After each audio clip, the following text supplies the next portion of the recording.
They say there are men who do not bend, even when the whole world tries to bend them. Men who face chaos with the same gaze as one looks into a mirror, serene, impenetrable, unwavering. In them, there is something that defies common logic, a kind of silence that frightens and attracts at the same time. Their strength does not come from muscles or words, but from a deeper, almost invisible place. And it is precisely this place that separates the common man from the warrior. 400 years ago, in Japan, one of these men walked the earth with the calm of one who already knew death and, therefore, feared nothing more. His name was Miyamoto Musashi. For many, he was just a legendary swordsman. For a few, the purest reflection of what it means to master oneself or trying to master the world. Musashi won more than 60 duels, began fighting at the age of 13, and was never defeated. But what made him invincible was not his technique, it was his presence. He didn't fight the enemy, he fought his own hesitation. His sword cut not only the air, but everything within him that still doubted. In each combat, the opponent saw a man of flesh and blood. But what he faced, in truth, was something beyond that, something he no longer feared losing. Musashi understood early on that the body obeys the mind, and that the mind obeys consciousness. And when consciousness is awakened, nothing external can defeat. Behind every move he made lay a silent principle. Strength is not built by accumulating things, but by eliminating what weighs you down. Victory lies not in excess, in what you cut away. And it was in this way, by cutting away the superfluous, pride, and distraction, that he achieved a rare state, that of a mind that does not move, even when everything around collapses. His secret was not, it was purification, a progressive cleansing of the unnecessary until only the essential remained. Today, centuries later, Musashi's figure transcends time like a whisper that still provokes. What would become of us if we applied this same logic? How often do we become hostages to our own perfect conditions? How often do we say, when I have more time, when I'm better, when I'm ready? Musashi never waited to be ready. He trained in the cold, in the rain, in the darkness, in fatigue. He trained until his body stopped asking for comfort, mind stopped asking for security. That's where the ordinary man disappears, the instant he learns to continue even without the will.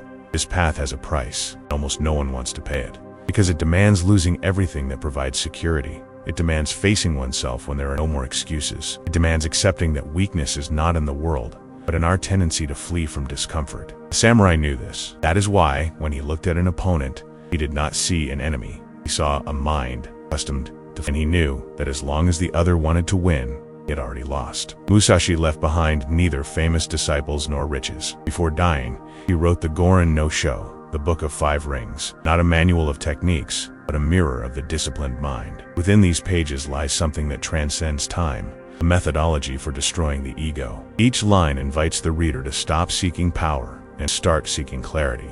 And those who read attentively realize he never taught how to fight. He taught how to ...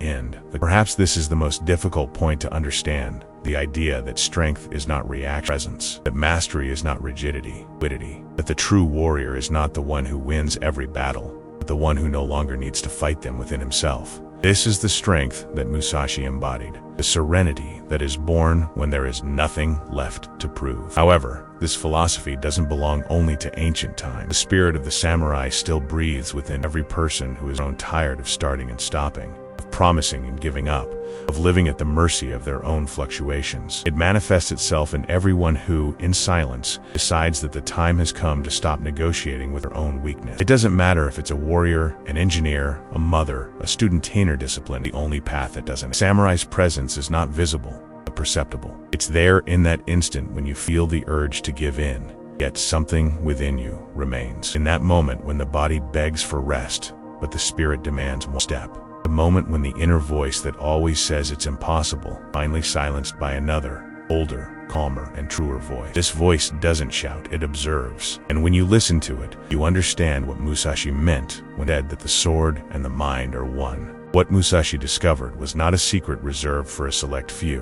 It was an invisible law that governs all profound transformations. Strength doesn't come from motivation. Comes from elimination. While modern man seeks stimuli to act, the samurai seeks silence to remain. Because he knows that whoever depends on stimuli is a slave to their environment. Whoever learns to act in emptiness is free anywhere. Upon understanding this, something changes forever. The warrior's gaze awakens in those who understand it. An ancient presence breathes again within those who choose to walk by the same principle. And the question the samurai poses is not about technique or talent, about disposition. Are you willing to remove what weakens you? Are you ready to walk without guarantees, without shortcuts, without applause? Are you prepared to become the one who, even alone, moves forward?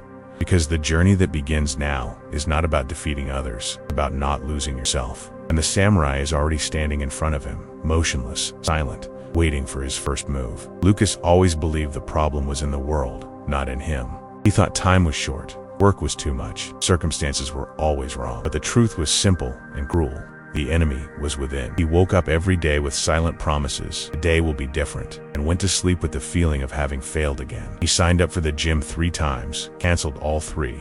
He started diets, abandoned them halfway through.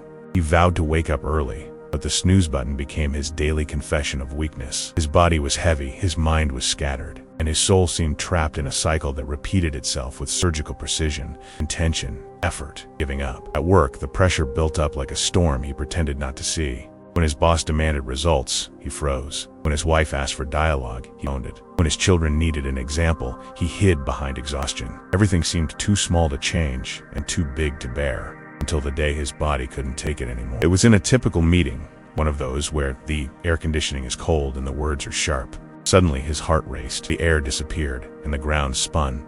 Lucas thought he was going to die. He left the room sweating, trembling, trying to maintain his composure. At the hospital, diagnosis came without mystery: stress, anxiety, mental exhaustion. But the doctor said something that haunted him for days. Your body is reacting to threats that don't exist. Your mind has forgotten how to distinguish real danger from discomfort. Those words opened a crack. For the first time, Lucas realized that he wasn't just tired. He was weak, not in a physical sense, but in the sense of the soul that hides behind excuses. He returned home in silence. The city seemed too noisy, the people too hurried, and inside him there was only an echo. The mind has forgotten what danger is and comfort is. He realized that he had been running away from everything that bothered him, from effort, from difficult conversations, from the mirror. That night, for the first time in months, he didn't turn on the television. He opened his laptop and searched for how to train the mind. The results led him to books, then to names. One of them paralyzed him: Miyamoto Musashi, the invincible swordsman of feudal Japan. A man who, without masters, wrote his own rules of war. Lucas began reading the book of 5 Rings. Felt something strange. It wasn't inspiration. The words seemed to travel through time to strike him personally. Musashi spoke of facing oneself with the same coldness with faces and arms. Weakness is habit. Discipline is choice. As he read, Lucas sensed a presence. It wasn't his imagination, but something that hung in the air. The shadow of a silent man with firm posture watching him. The samurai.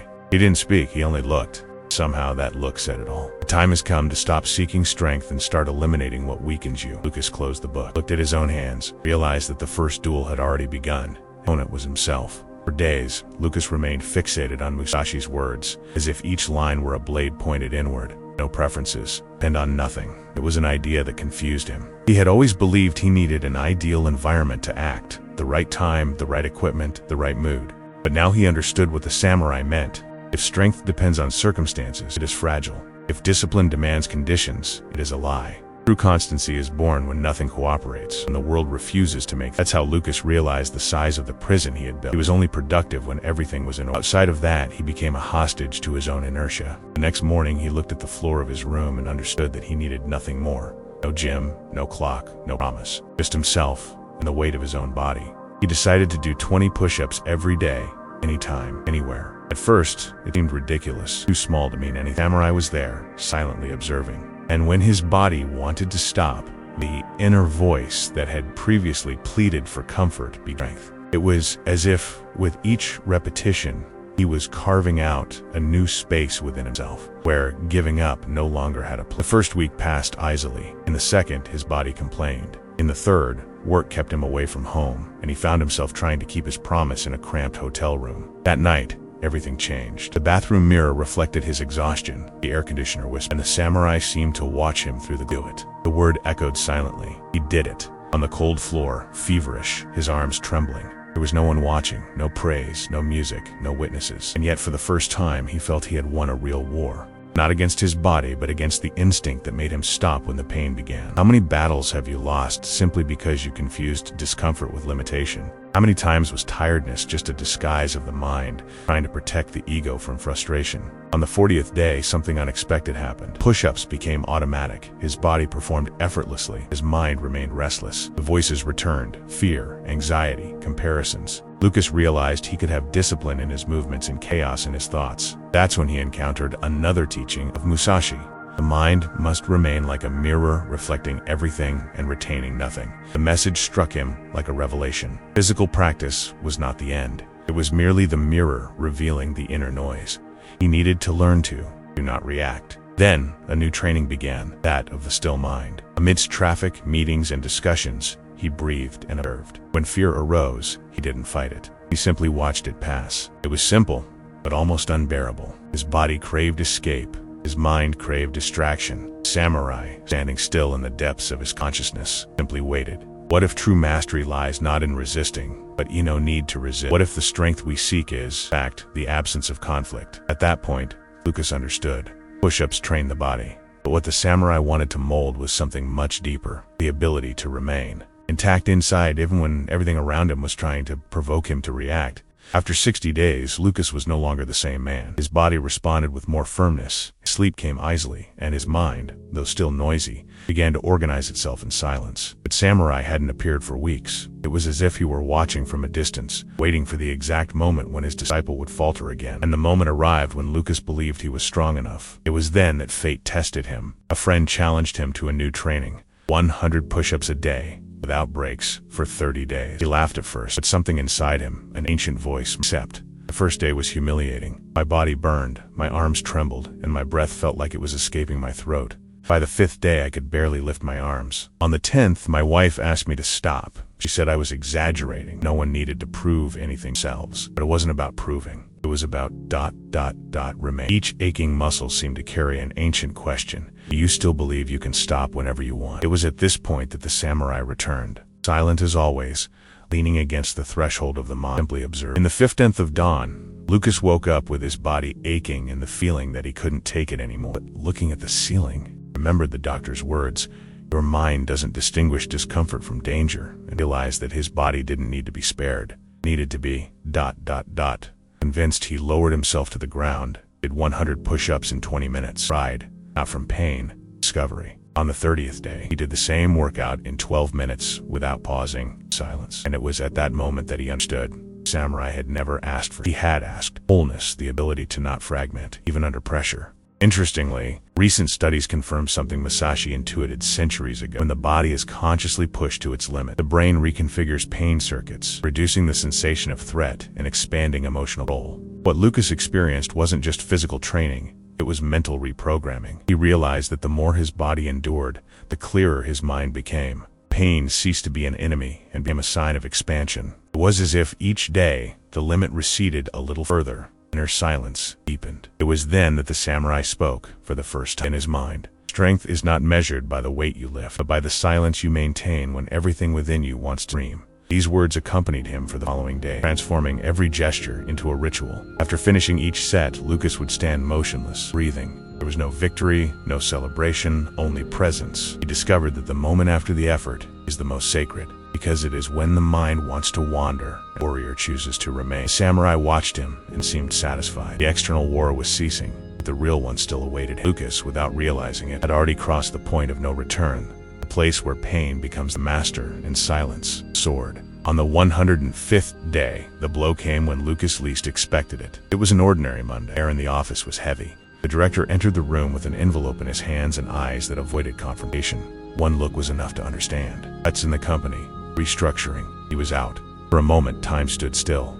His heart raced, his throat went dry, and the old reflex tried to take over: fear, despair, anger. But something inside him, older and deeper, stopped it. The samurai was there, invisible, firm as a mountain. Lucas breathed and heard that inner voice, calm and impersonal. Observe, don't react. He looked at his boss and asked only, what's the deadline? The man was bewildered by the serenity. 30 days. Lucas thanked him, stood up, and returned to his desk, as if nothing had happened. While his colleagues around him cried, made calls, and complained, he simply sat down and his computer. The dismissal, which once would have been a sentence, was now just another test. The samurai watched him closely, silently. For the first time, Lucas understood the true meaning of what he had been training for. An unmoved mind is bold, free, and those who are free don't need to resist, only act with precision. The next day, he updated his resume, activated contacts, sent emails. There was no panic or hesitation, just clarity. On the 23rd day,